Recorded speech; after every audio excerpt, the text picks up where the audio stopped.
மக்கள் கூட்டம் இயேசுவை சுற்றி இருக்க 3 நாட்கள் அவர்கள் இயேசுவோடு இருக்கின்றார்கள்.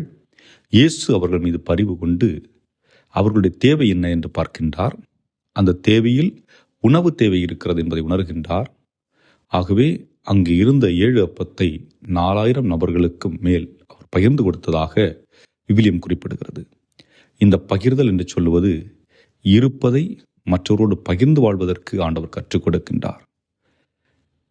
நம்மிடம் இருக்கின்றவற்றை பிறர் நலனுக்காக, பிறர் தேவைக்காக பகிர்ந்து கொள்ளுகின்ற பொழுது ஆண்டவருடைய விருப்பத்தை நாம் அன்றாடம் நிறைவு செய்து கொண்டிருக்கின்றோம் என்பது. கடவுள் என்னிடம் கொடுத்திருப்பது எனக்காக மட்டுமல்ல, என் வழியாக அது பிறரை சென்றடைய வேண்டும் என்பதற்காக. ஆகவே ஆண்டவர் பகிர்வதற்காக என்னை அழைத்திருக்கின்றார் என்றால் நான் அதற்கு உடன்பட்டு வாழுகின்ற பொழுது அவருடைய அருளும் ஆற்றலும் நிரம்ப எனக்கு கிடைக்கும் என்ற உணர்வோடு இந்த நாளை இறைவன் கரத்திலே ஒப்புக் கொடுத்து ஜெபிப்போம். ஆமேன்.